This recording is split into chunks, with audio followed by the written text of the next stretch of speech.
Syed Mohammad Ashraf, Founder President, All India Ulema and Mashaikh Board, Shauki Ibrahim Abdul Karim Alam, Grand Mufti of Egypt, Sheikh Hashimuddin Al-Gailani from Baghdad, Abdul Rahim Muhammad Okur from Jordan, Sayyid Minajur Rahman from Bangladesh, Diwan Ahmad Masood Chishti from Pakistan, Sayyid Nizami from Nizamuddin Dargah, and Sayyid Chishti from Ajmer Sharif. My minister colleague, scholars and Sufis from India, our guests from neighbors and from nations far beyond,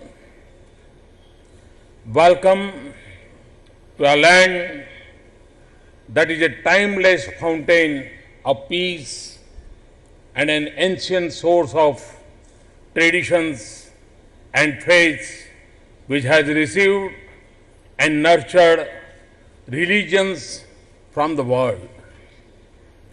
Welcome to a people with an abiding belief in Vasudhaiv Kutumbakam. The world is one family. A belief in harmony with the message of Holy Quran, that mankind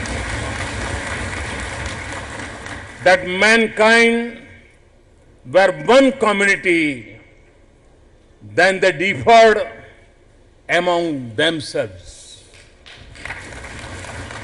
A creed accord, in the words of the great Persian Sufi poet Sadi, written in the United Nations, that human beings come from the same source. We are one family. Welcome to the ancient city of Delhi, built by the genius of diverse peoples, cultures, and faiths. Like our nation, the city's heart has a place for every faith, from those with few followers to those with billion believers. It is a magnificent shrine, includes the dargahs of great Sufi saints Mahbub-e-Ilahi and Hazrat Bakhtar Kafi, that draw people from all faiths and all corners of the world.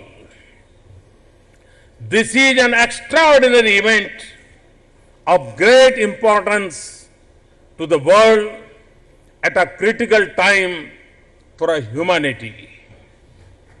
At a time when the dark shadow of violence is becoming longer, you are the noor, or the light of a hope.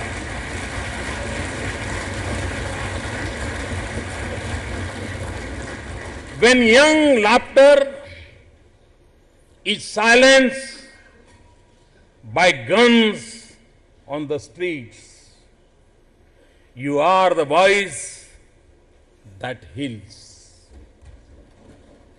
In a world that struggles to assemble for peace and justice, this is an assembly of those whose life itself is a message of peace, tolerance, and love.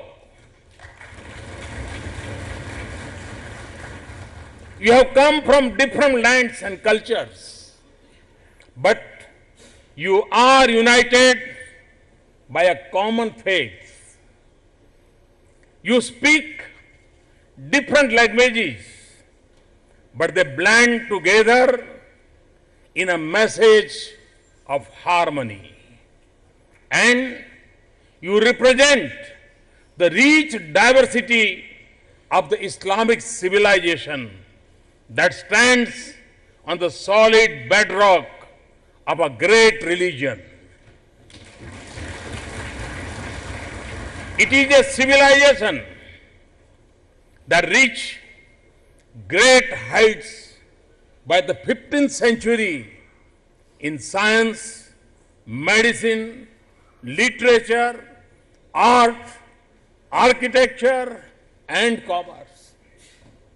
It drew on the immense talents of its people and also Islam's engagement with diverse civilizations. Ancient Egypt, Mesopotamia and Africa, the Persian, Central Asian and Caucasian lands, the regions of East Asia, and with Buddhism and Indian philosophy and science. As it enriched itself, it also enriched the world. It set once again an enduring lesson of human history.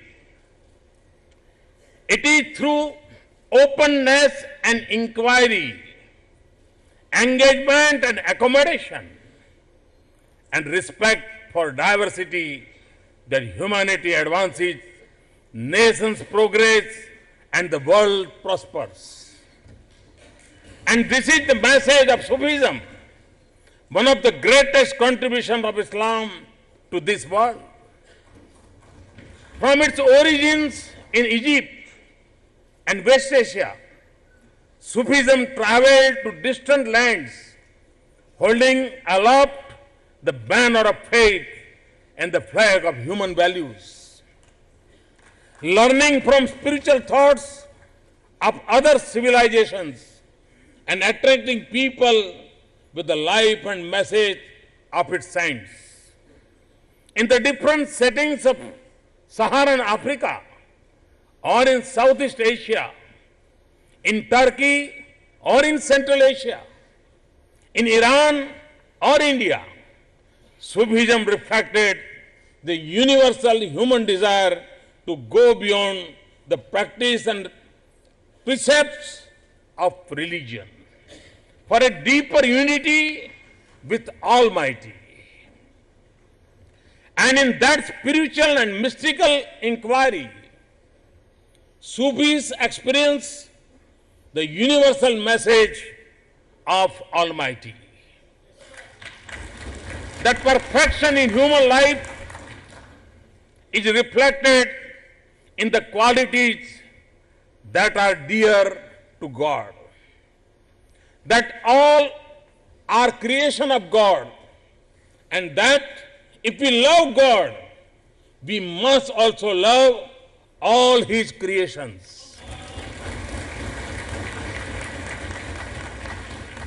As Hazrat Nizamuddin Auliya said, Almighty holds dear those who love Him for the sake of human beings and those who love human beings for the sake of Almighty. This is the message of oneness of humanity of all of Almighty's creations. For the Sufis, therefore, service to God meant service to humanity. In the words of Khwaja Moinuddin Chishti, of all the worships, the worship that pleases the Almighty God the most is the grant of relief to the humble and the oppressed. In a beautiful imagery of human values, he said, human beings must have the affection of the sun, the generosity of the river, and the hospitality of the earth, because they benefit us all without discrimination and distinction among the people. And its humanism also upheld the place and status of women in society. Above all, Sufism is a celebration of diversity and pluralism expressed in the words of Hazrat Nizamuddin Aulia, that every people has its own path of truth, beliefs and focus of reverence. These words reflect the divine message to the Holy Prophet that there is no compulsion in religion, and also that to every people we have appointed ways of worship which they observe, and it is in harmony with the soul of bhakti, saying in the Hindu tradition, into the bosom of the one great sea flow streams that come from hills on every side. In the wisdom of Bullhe Shah, Lord is mixed in every heart. These values are the need of our times. This is the reality of nature. We learn this wisdom in the perfect balance and harmony that exists in the vast diversity of a forest. Its message is beyond the confines of schools and sects. It is a spiritual quest that traces its origin from the Holy Prophet and the fundamental values of Islam, which literally means peace.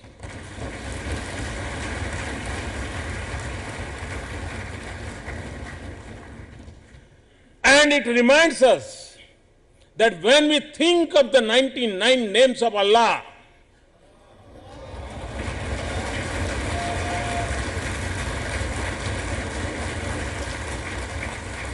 none stands for force and violence.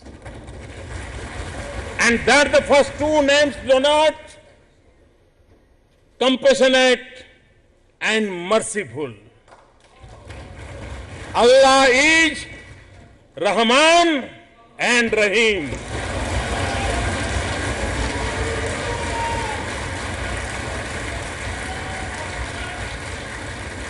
Sufism is the voice of peace, coexistence, compassion, and equality, a call to universal brotherhood.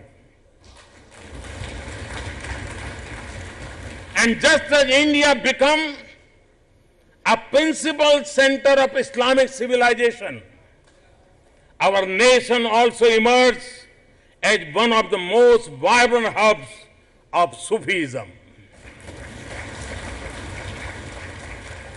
Sufism became the face of Islam in India, even as it remained deeply rooted in the Holy Quran and Hadith.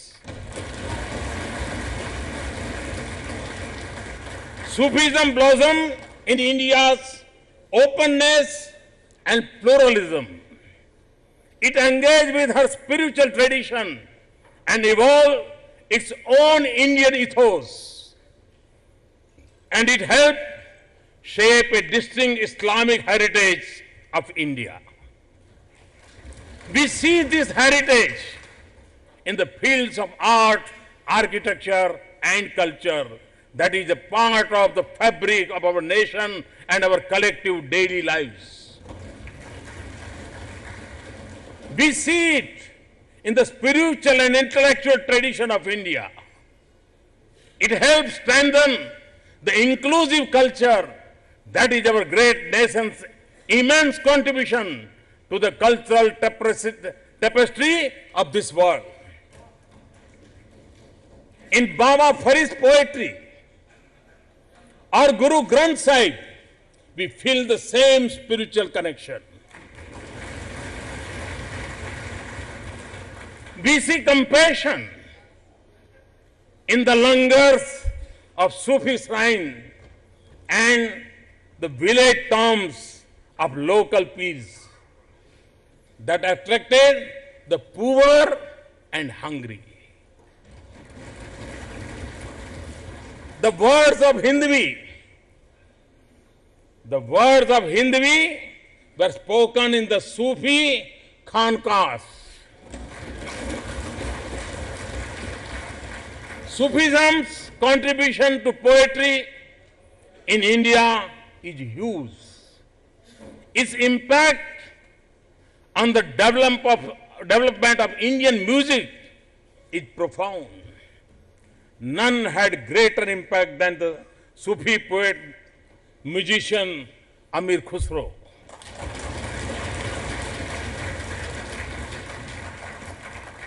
8 centuries later, his poetry and musical innovation continue to be a part of the soul of Hindustani music. No one had spoken of Indian music with such passion as he had. Who else could have expressed love for India so beautifully as he did? But India, from head to toe, is a picture of heaven. Adam came from the palace of paradise. He could only be sent to an orchard of fruits, that is India.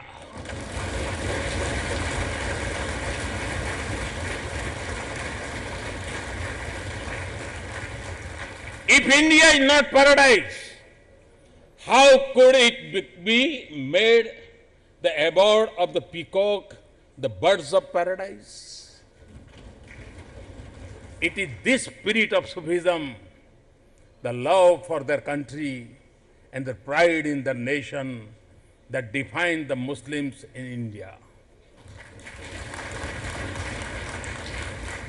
They reflect the timeless culture of peace, diversity, and equality of faith of our land.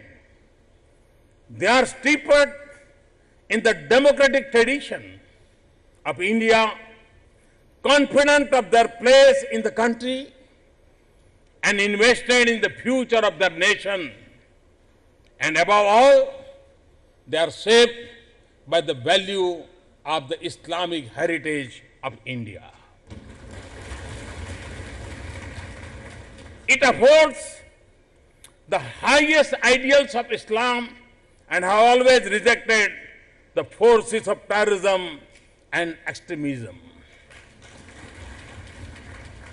Now as they travel to different parts of the world, they are the ambassadors of the values and traditions of our nation. As a nation, we stood against colonialism and in our struggle for freedom. At the dawn of independence, some choose to go away. And I believe that it also had to do with the colonial politics of that time. The tallest of our leaders such as Maulana Azad and important spiritual leaders such as Maulana Hussain Madni and millions of ordinary citizens rejected the idea of division on the basis of religion. Now, India is moving forward on the strength of the struggles, the sacrifices, the bravery, the knowledge, the skill, the art, and the pride of every member of every faith in our diverse and yet united nation. Like the strings of sitar that each produces a note, but come together to create a beautiful melody. This is the spirit of India. This is the strength of our nation. All our people, Hindus, Muslims, Sikhs, Christians, Jains, Buddhists, the micro-minority of Parsis, believers, non-believers, are an integral part of India. Just as it once come to India, today Sufism from India has spread across the world. But this tradition that evolved in India belongs to the whole of South Asia. That is why I urge others in the region to nurture and revive this glorious heritage of ours. When the spiritual love of Sufism, not the violent force of terrorism, flows across the border, this region will be the paradise on earth that Amir Khusro spoke about.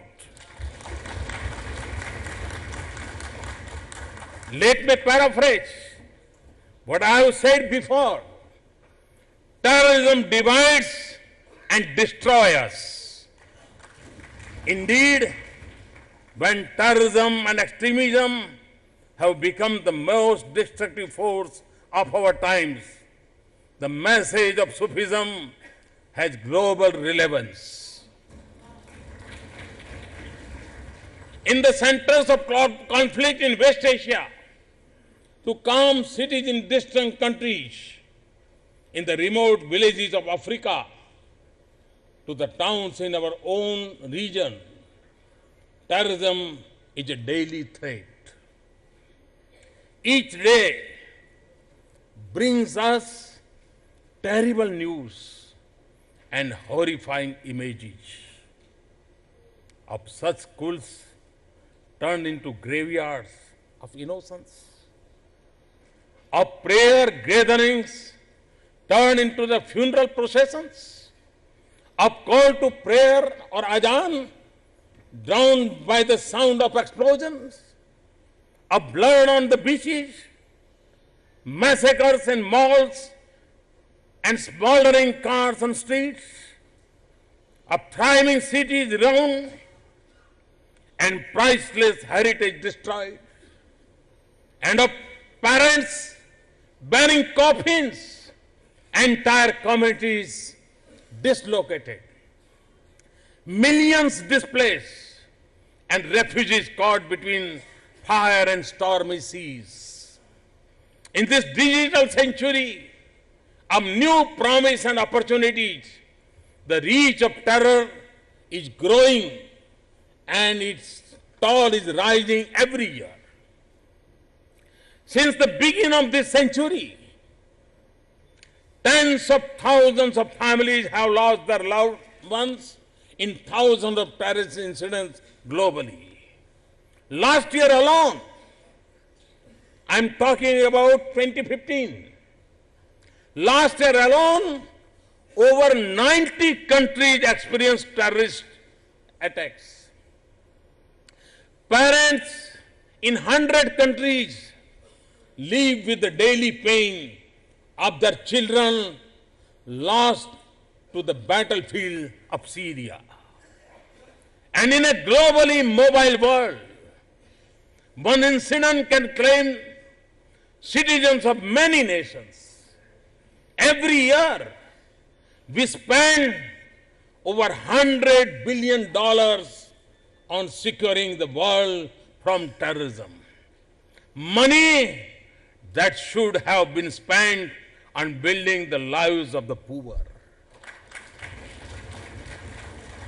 The impact cannot be fully captured in statistics alone. It is changing the way we live. There are forces and groups that are instruments of state policy and design. There are others recruited to the cause in misguided belief. There are some who are trained in organized camps. There are those who find their inspiration in the borderless world of cyberspace. Terrorism uses diverse motivations and causes, none of which can be justified. Terrorists distort a religion whose cause they profess to support. They kill and destroy more in their own land and among their own people than they do elsewhere.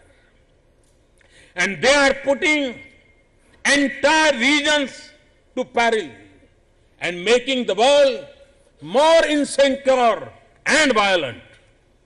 The fight against terrorism is not a confrontation against any religion. It cannot be. It is a struggle between the values of humanism and the forces of inhumanity. It is not a conflict to be fought only through military intelligence or diplomatic means. It is also a battle that must be won through the strength of our values and the real message of religions. As I have said before, we must reject a link between terrorism and religion. Those who spread terror in the name of religion are anti-religious.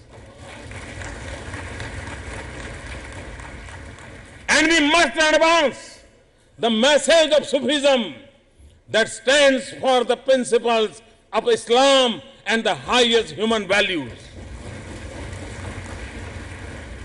This is a task that states, societies, sages, scholars, and families must pursue.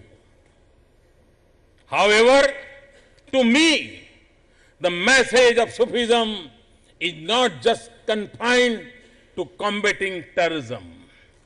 The values of harmony, welfare, compassion, and love for human beings are the foundation of a just society. That is the principle behind my creed of Sabka Saath, Sabka Vikas. And these values are important to preserve and nurture diversity in our societies. Diversity is a basic reality of nature and source of richness of a society, and it should not be a cause of discord. We need not just constitutional provisions or legal safeguards, but also social values, an inclusive and peaceful society in which everyone belongs, secure about his rights, and confident of her future. This is also a time of great flux and transition in the world. The middle of the last century was an important turning point in history. A new world order emerged. Many new nations were born. At the beginning of the new century, we are at another point of transformation on a scale rarely seen in human history. In many parts of the world, there is uncertainty about the future and how to deal with it as nations and societies. These are precisely the times that the world is most vulnerable to violence and conflicts. The global community must be more vigilant than ever before and counter the forces of darkness with the radiant light of the human values. So, let us remember the teaching of Holy Quran that if anyone slew one innocent person, it would be as if they slew a whole people. If anyone saved one life, it would be as if saved a whole people. Let us be inspired by the message of Hazrat Mohuddin Chishti. With your spiritual light, dissolve the clouds of discord and war and spread goodwill, peace and harmony among the people. Let us remember the infinite humanism in Sufi poet Jalaluddin Rumi's words contain all human faces on your own without any judgment of them. Let us also leave the sermon of Bible that calls us to do good, seek peace and pursue it. And one day in Kabir's observation that a river and its waves are one. And Guru Nanak Dev Ji, prayer that Lord may everyone in the world prosper and be in peace. Let us be inspired by Swami Vivekananda's appeal against divisions and for people of all religions to hold the banner of harmony, not of dispute. Let us also reaffirm the enduring message of Ahimsa of Lord Buddha and Mahavir. And from this forum, in this land of Gandhi and of timeless prayers that always end with invocation of Om Shanti, Shanti, Shanti, peace, peace, peace. Peace within and in the world. Let us therefore send a message to the world, a melody of harmony and humanity, the embrace of diversity, the spirit of oneness, of service with compassion and generosity, a resolve against terrorism, a rejection of extremism, and a determination to advance peace. Let us challenge the forces of violence with the kindness of our love and universal human values. And lastly, let us restore the light of hope and turn this world into a garden of peace. Thank you for being here. Thank you for what you stand for.